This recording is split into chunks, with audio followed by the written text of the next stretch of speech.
Untuk kelancaran pemeriksaan dan penyelesaian sengketa ekonomi syariah sebagaimana dimaksud pada pasal 49 huruf I beserta penjelasan dalam Undang-Undang Nomor 3 Tahun 2006 tentang Peradilan Agama, Undang-Undang Nomor 19 Tahun 2008 tentang Surat Berharga Syariah Negara, Pasal 55 Undang-Undang Nomor 21 Tahun 2008 tentang Perbankan Syariah, Mahkamah Agung menerbitkan Peraturan Mahkamah Agung Nomor 02 Tahun 2008 tentang Kompilasi Hukum Ekonomi Syariah atau disingkat KHES.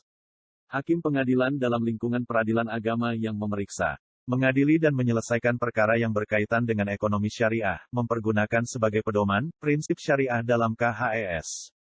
Penggunaan KHES sebagai pedoman prinsip syariah tersebut tidak mengurangi tanggung jawab hakim untuk menggali dan menemukan hukum untuk menjamin putusan yang adil dan benar. KHES terdiri dari 4 buku yaitu, Buku 1 mengenai subjek hukum dan amwal. Buku 2 mengenai akad, Buku 3 mengenai zakat dan hibah, Buku 4 mengenai akuntansi syariah. Akad adalah kesepakatan dalam suatu perjanjian antara dua pihak atau lebih untuk melakukan dan atau tidak melakukan perbuatan hukum tertentu, Pasal 20 Ayat 1 KHES. Menurut Wati Rahmi Ria, 2018, yang dimaksud dengan akad atau perjanjian adalah perbuatan hukum seseorang atau lebih dalam mengikatkan dirinya terhadap orang lain. Menurut Pasal 21 KHES, akad dilakukan berdasarkan 11 asas sebagai berikut. 1. Ikhtiyari, sukarela, setiap akad dilakukan atas kehendak para pihak, terhindar dari keterpaksaan karena tekanan salah satu pihak atau pihak lain. 2. Amanah, menepati janji, setiap akad wajib dilaksanakan oleh para pihak sesuai dengan kesepakatan yang ditetapkan oleh yang bersangkutan dan pada saat yang sama terhindar dari cedera janji. 3. Ikhtiyati, kehati-hatian, setiap akad dilakukan dengan pertimbangan yang matang dan dilaksanakan secara tepat dan cermat.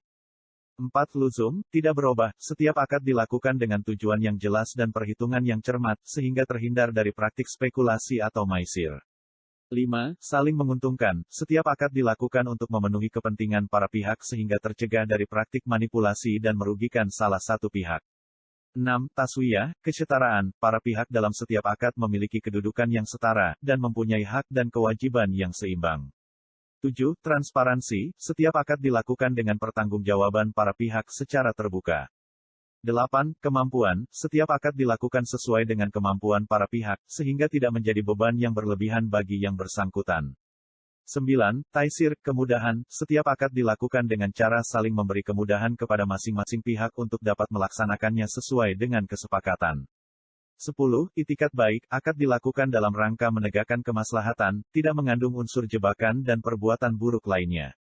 11. Sebab yang halal, tidak bertentangan dengan hukum. Tidak dilarang oleh hukum dan tidak haram. Terdapat 4 rukun akad yang disebutkan dalam Pasal 22 KHES yang terdiri atas 1. Pihak-pihak yang berakad. 2. Objek akad. 3. Tujuan pokok akad. Dan 4. Kesepakatan. Pihak-pihak yang berakad adalah orang, persekutuan, atau badan usaha yang memiliki kecakapan dalam melakukan perbuatan hukum, Pasal 23 KHES. Objek akad adalah amwal atau jasa yang dihalalkan yang dibutuhkan oleh masing-masing pihak, Pasal 24 KHES. Akad bertujuan untuk memenuhi kebutuhan hidup dan pengembangan usaha masing-masing pihak yang mengadakan akad, Pasal 25 KHES. Akad tidak sah apabila bertentangan dengan Pasal 26 KHES. 1. Syariat Islam, lihat Pasal 29 KHES. 2. Peraturan perundang-undangan. 3. Ketertiban umum, dan, atau 4. Kesusilaan. Hukum akad terbagi ke dalam 3 kategori, yaitu, Pasal 27 KHES. 1. Akad yang sah.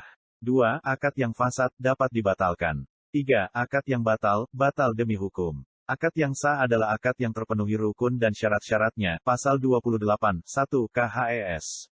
Akad yang fasad adalah akad yang terpenuhi rukun dan syarat-syaratnya, tetapi terdapat segi atau hal lain yang merusak akad tersebut karena pertimbangan maslahat, Pasal 28, 2 KHES. Akad yang batal adalah akad yang kurang rukun dan atau syarat-syaratnya, Pasal 28, 3 KHES. Akad yang sah yang tidak bertentangan dengan syariat Islam adalah akad yang disepakati dalam perjanjian, tidak mengandung unsur galat atau khilaf, dilakukan di bawah ikra atau paksaan, tagrir atau tipuan, dan gub atau penyamaran, Pasal 29 KHES. Kekhilafan tidak mengakibatkan batalnya suatu akad kecuali kekhilafan itu terjadi mengenai hakikat yang menjadi pokok perjanjian, pasal 30 KHES. Paksaan adalah mendorong seorang melakukan sesuatu yang tidak diridainya dan tidak merupakan pilihan bebasnya, pasal 31 KHES. Paksaan dapat menyebabkan batalnya akad apabila pasal 32 KHES, 1. Pemaksa mampu untuk melaksanakannya. 2. Pihak yang dipaksa memiliki persangkaan kuat bahwa pemaksa akan segera melaksanakan apa yang diancamkannya apabila tidak mematuhi perintah pemaksa tersebut. 3. Yang diancamkan menekan dengan berat jiwa orang yang diancam. Hal ini tergantung kepada orang per orang. 4. Ancaman akan dilaksanakan secara serta-merta. 5. Paksaan bersifat melawan hukum. Penipuan adalah mempengaruhi pihak lain dengan tipu daya untuk membentuk akad. Berdasarkan bahwa akad tersebut untuk kemaslahatannya, tetapi dalam kenyataannya sebaliknya, pasal 33 KHES.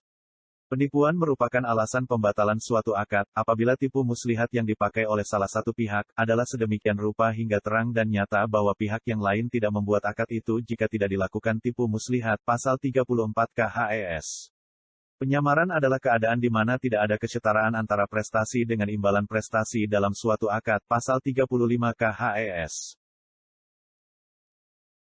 Pihak dapat dianggap melakukan ingkar janji, apabila karena kesalahannya, pasal 36 KHES, 1. Tidak melakukan apa yang dijanjikan untuk melakukannya. 2. Melaksanakan apa yang dijanjikannya, tetapi tidak sebagaimana dijanjikan. 3. Melakukan apa yang dijanjikannya, tetapi terlambat.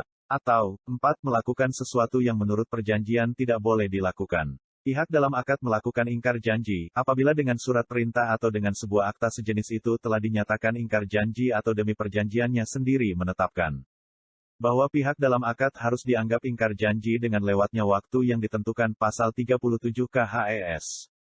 Pihak dalam akad yang melakukan ingkar janji dapat dijatuhi sanksi, pasal 38 KHES, 1. Membayar ganti rugi.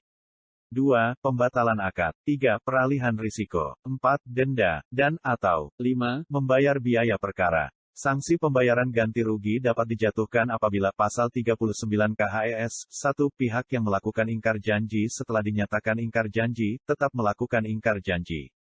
2. Sesuatu yang harus diberikan atau dibuatnya hanya dapat diberikan atau dibuat dalam tenggang waktu yang telah dilampaukannya. 3. Pihak yang melakukan ingkar janji tidak dapat membuktikan bahwa perbuatan ingkar janji yang dilakukannya tidak di bawah paksaan. Keadaan memaksa atau darurat adalah keadaan di mana salah satu pihak yang mengadakan akad terhalang untuk melaksanakan prestasinya, pasal 40 KHES. Syarat keadaan memaksa atau darurat adalah seperti pasal 41 KHES. 1. Peristiwa yang menyebabkan terjadinya darurat tersebut tidak terduga oleh para pihak. 2. Peristiwa tersebut tidak dapat dipertanggungjawabkan kepada pihak yang harus melaksanakan prestasi. 3. Peristiwa yang menyebabkan darurat tersebut di luar kesalahan pihak yang harus melakukan prestasi. 4. Pihak yang harus melakukan prestasi tidak dalam keadaan beriktikat buruk. Kewajiban memikul kerugian yang tidak disebabkan kesalahan salah satu pihak dinyatakan sebagai risiko, pasal 42 KHES.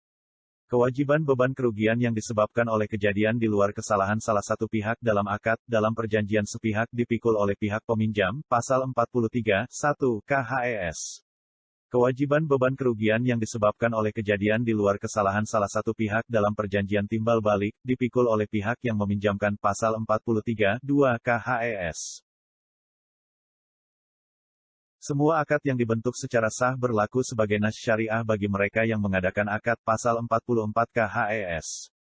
Suatu akad tidak hanya mengikat untuk hal yang dinyatakan secara tegas di dalamnya, tetapi juga untuk segala sesuatu menurut sifat akad yang diharuskan oleh kepatutan, kebiasaan, dan nas-nas syariah, pasal 45 KHES.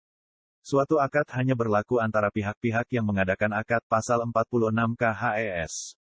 Suatu akad dapat dibatalkan oleh pihak yang berpiutang jika pihak yang berutang terbukti melakukan perbuatan yang merugikan pihak yang berpiutang, pasal 47 KHES. Penafsiran akad menurut KHES dilakukan sebagai berikut. 1. Pelaksanaan akad atau hasil akhir akad harus sesuai dengan maksud dan tujuan akad, bukan hanya pada kata dan kalimat, pasal 48 KHES. 2. Pada prinsipnya akad harus diartikan dengan pengertian aslinya bukan dengan pengertian kiasannya, pasal 49, 1, KHES. 3. Apabila teks suatu akad sudah jelas, maka tidak perlu ada penafsiran, pasal 49, 2 KHES.